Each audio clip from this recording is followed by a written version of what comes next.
I always felt out of place among my family members. My name is Ellie, and I'm part of a family that has owned restaurants for generations. My father is a robust and commanding figure who runs our family restaurant with a firm hand. Alongside him is my mother, who adeptly manages the food and beverage manager, making them the perfect team. Then there's my older brother, Daniel, who everyone sees as the heir apparent to our family enterprise. At family dinners, filled with the rich scents of my father's celebrated roast, discussions would often revolve around the restaurant. One evening, as my mother raved about a new recipe featuring an herb I favored, she sparkled with excitement, trying to recall its name.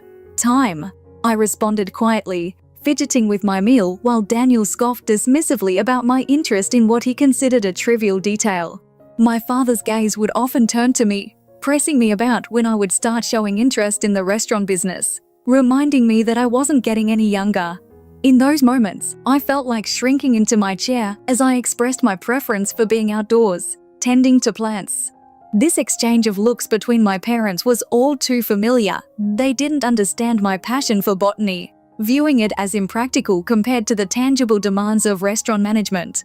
The pressure to conform was a constant in my life, except for when I was with Grandma.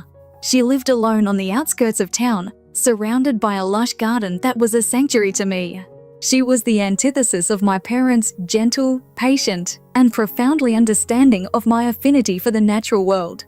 I spent countless hours with her, hands in the soil, where she shared her wisdom. As we planted tulips together, I confided my frustrations. "Why don't Mom and Dad see how much I love this?" I asked. Grandma, wiping her brow, looked at me with knowing eyes and said, "Your parents want the best for you, Ellie, but they don't view the world through the same lens we do. There's magic in the earth and the plants. It's okay to be different." Her words were a balm to my spirit, especially as I faced mockery from Daniel, who derogatorily nicknamed me the gardener. His taunts, meant to belittle, couldn't dampen my spirit, for I saw beauty and peace in the natural elements that he could never appreciate. As high school graduation approached, I felt like I was at a crossroads, about to choose a path markedly different from my family's expectations. The house buzzed with excitement over Daniel's plans to join the family business. But amidst this, I felt like an observer in my own life. During one family gathering, as my dad outlined his ambitious plans for the restaurant, praising Daniel's future role, I knew that my future lay elsewhere, along a path lined with greenery and growth, not grills and grease. In choosing to follow my passion for botany, I was not just choosing a career, I was choosing to honor my true self, inspired by Grandma's encouragement to embrace my uniqueness. A boastful rooster might be proud, but I've got plans of my own, Dad. We're going to take this place to new heights. As I idly played with a loose thread on the sofa, I felt almost invisible. Then, Mom's sharp tone cut through my reverie, pulling me back to reality. "What about you, Ellie? Ready to step up? You could manage the front desk, learn the ins and outs." I hesitated, took a deep breath. This was the moment of truth. "Actually, I'm not going to work at the restaurant. I plan to study landscape design," I whispered, my voice just a murmur. The room fell deathly silent. Dad's face flushed a deep crimson, his frustration palpable. "Landscape what now?"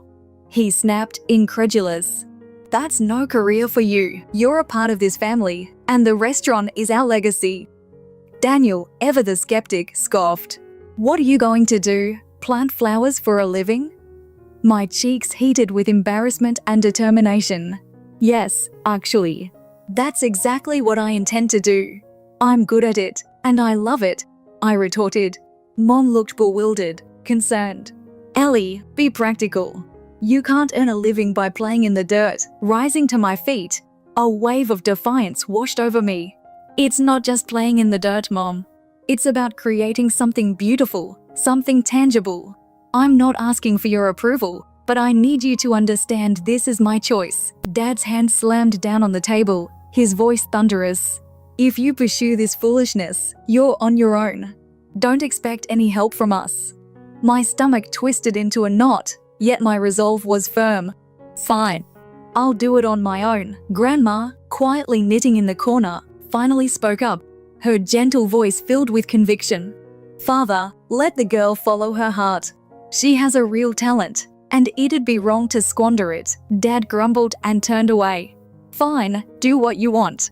But don't come running back to us when it all crumbles. As I walked away, my heart raced. Daniel's sarcastic voice rang out. Good luck, gardener. Let's see how far those flowers take you. Entering college felt like plunging into uncharted waters, exhilarating yet intimidating. Far from the well-trodden path of my family's expectations, I was eager to forge my own path in the world of landscape design. The first day buzzed with the energy of new beginnings. I found a seat in the back, hoping to blend into the shadows, when Eliana, a vivacious redhead with a spark of mischief in her eyes, plopped down beside me. Hey, newbie, I'm Eliana. First time in landscape design? I nodded shyly. Yeah, I'm Ellie. It's all quite overwhelming. Her laughter was infectious. You'll fit right in. Just wait until you start working with the real dirt. It's amazing. What brought you here? I paused, the sting of my family's disapproval still fresh. I've always loved plants and the outdoors. It's where I belong, I confessed. Eliana's smile broadened. Then you're in the perfect place. Classes were a flurry of activity. I soaked up knowledge like a sponge, from soil science to artistic design. At last, I was finding my voice. During a particularly engaging language class, our teacher, Mr. Joseph, a man as robust and towering as an oak, called me aside.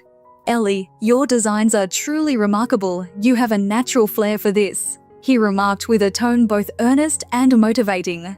I was taken aback and managed a shy, really? Thank you, Mr. Joseph. I'm just doing my best. He looked at me intently, his gaze piercing. You have potential, Ellie. Don't let it go unfulfilled. Strive harder. His encouragement became my mantra. I found myself spending every possible hour in the studio, my designs growing bolder and more creative. It was a grueling yet thrilling venture. Despite the joy it brought, a part of me always missed my family. One evening, I mustered the courage to call home. The phone rang, each tone laden with anticipation, until my mother's sharp voice cut through. What do you want, Ellie? Her words stung. I tried to keep calm. I just wanted to see how everyone's doing, I replied. Her response was scornful. Oh, now you care, after you've deserted your family to go mess around with your projects? I clenched my jaw, maintaining composure. I haven't left anyone behind, Mom. I've simply chosen a different path. Her laugh was harsh. A dead end, more like. Don't expect us to wait for you when it all falls apart. The conversation left me disheartened, yet it ignited a resolve in me to dive back into my work with even greater determination, to prove to both my family and to myself that I was on the right track. Life, however, had other plans. In my final year of college, I received a call from Aunt, my mother's sister. Her voice trembled as she broke the news of my grandmother, Rose's, passing. Grandma had always been my anchor, the one who championed my aspirations. Losing her was like losing a piece of my soul. The funeral was a cold, formal event. My family, Dad, Mom, and my brother Daniel felt like strangers. After the service, I overheard Mom talking to Aunt, incredulous that Grandma had left her house to me. What's she going to do with it? She can barely look after herself, Mom scoffed. Anger welled up inside me, but I held it back. This was neither the time nor the place. At the reading of the will, it was confirmed that Grandma had bequeathed her house to me. The house, surrounded by the beautiful garden where I had spent countless hours with her, was now mine. My family was flabbergasted, their murmurs prickly with disbelief. Why would she leave it to Ellie? She's hardly ever here, Daniel whispered bitterly. Dad was visibly upset. This is ridiculous. We could have sold that house and invested in the restaurant. Standing firm, I addressed them all. Grandma knew how much I loved that house and garden. It's where we shared so many wonderful moments. I intend to keep it, just as she wished. Mom's reply was icy. So, you're going to just live there alone, toying in the dirt? What a waste. Their harsh words hurt, but my decision was made. I moved into Grandma's house, dedicating myself to the garden she cherished so dearly, intent on preserving her legacy and proving my path worthy. I embarked on a journey to revamp my grandmother's garden, dedicating myself fully to nurturing every plant and designing each flower bed. Over time, this garden evolved into my own private retreat, a sacred space where I could escape the scrutinizing eyes and high expectations of my family. It was during this personal transformation that I received an elegant invitation to Daniel's wedding, stirring a whirlwind of conflicting emotions within me. The invitation, with its golden lettering on a pristine white background, symbolized a chapter of my life I thought I had closed. With mixed feelings, I decided to attend the wedding, but on my own terms.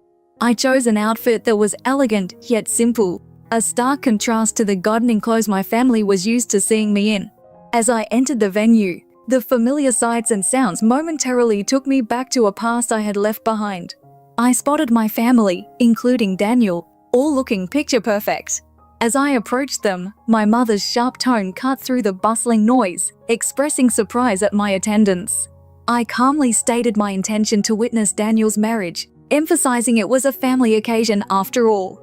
Daniel's smirk, both familiar and unwelcome, greeted me as he sarcastically commented on my appearance, suggesting I had dressed up from gardening just for the event. Although his words stung, I brushed them off, determined to maintain my composure. His bride then remarked snidely about my gardening background, questioning if I managed to clean the dirt from under my nails.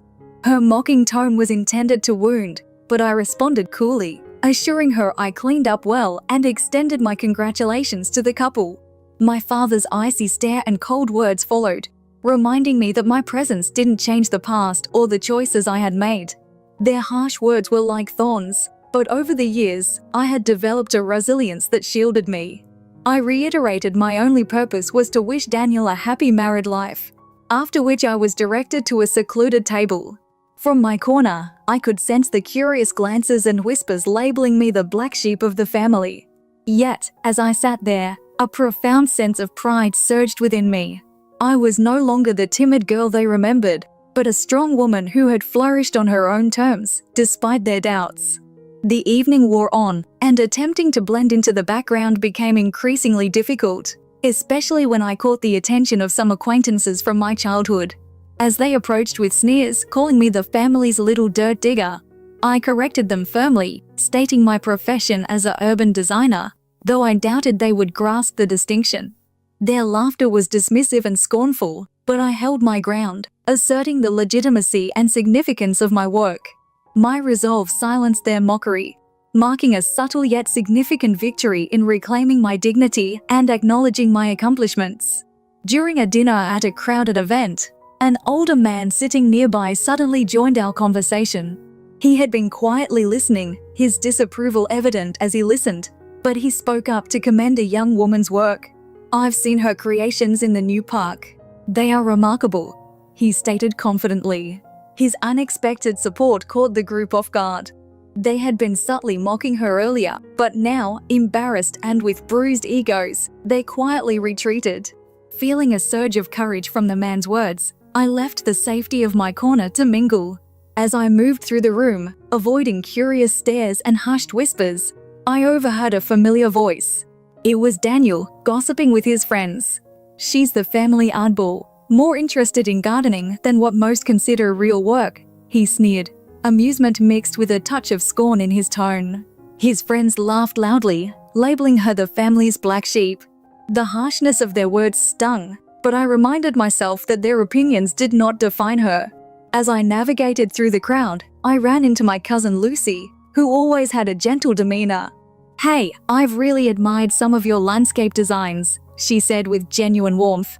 Her encouragement brought a small smile to my face. "Thank you, Lucy.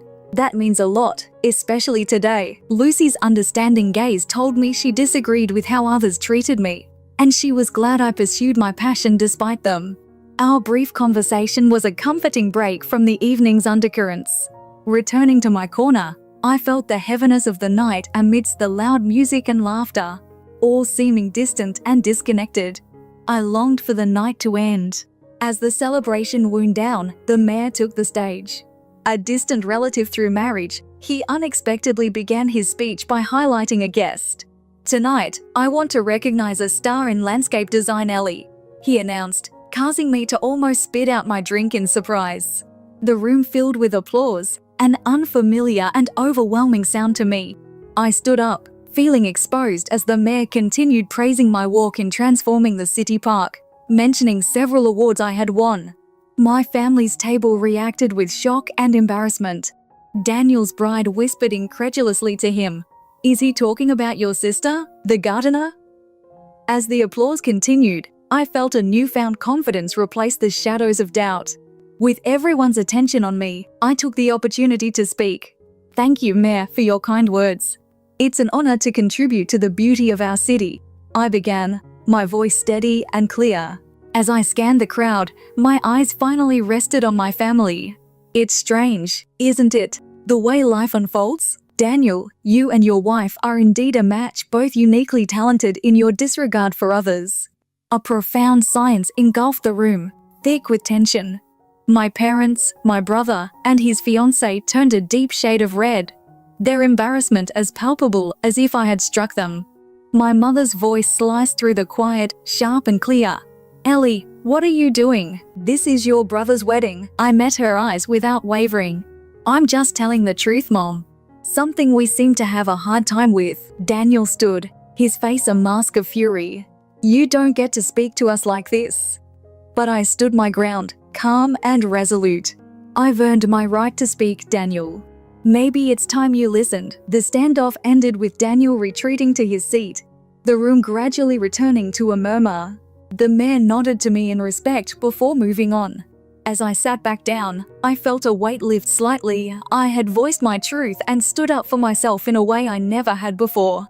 No longer merely the overlooked gardener, I was Ellie, the recognized urban designer, surpassing the narrow expectations of my family. After the wedding, news of my success spread, and accolades for my landscape designs began to accumulate. Stepping into the spotlight felt like emerging from the shadows after years of obscurity. Then one afternoon, while sketching a new garden design, my phone rang. It was my mother, her tone unusually sweet. "Ellie, darling, we've been hearing so much about your walk. Your father and I are so proud." I raised an eyebrow. "Really? That's quite the change." There was a pause. "We were hoping you could visit. It'd be nice to catch up." I could almost hear the cogs turning in her head. Was this a genuine invitation, or an opening to my bank account? "Mom, that's not fair. We're family," she protested when I challenged her intentions. The word family stung. This was the same family that had all but disowned me for chasing my dreams. I ended the call, unwilling to let them back into my life just because they now sensed opportunity. A few days later, Daniel showed up at my doorstep, avoiding eye contact. "Ellie, can we talk?" he asked, uneasy. I crossed my arms, skeptical. "What do you want?" Daniel shifted, uncomfortable. "Look, I know we haven't been the best, but things are hard, and I thought maybe you could help me out." I was stunned by his audacity. "Save it, Daniel. I'm not your ATM. You made your stance clear. You can't just waltz back into my life when it suits you." He tried to argue, but I cut him off. "You made your bed, now lie in it." After he left, I sat in my garden, surrounded by the beauty I had created. Calls from my family continued over the next week, attempts at reconciliation, but I didn't respond. I was done with their fair-weather affection. I had built a life for myself, one that didn't require their approval or their greed. I was thriving on my own, and that was enough.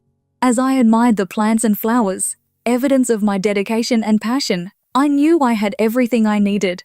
I was happy, successful, and free from the toxic ties that once bound me. This wasn't just the end of a chapter. It was the beginning of a new book, my book, and I was determined to make it a bestseller, crafted on my own terms.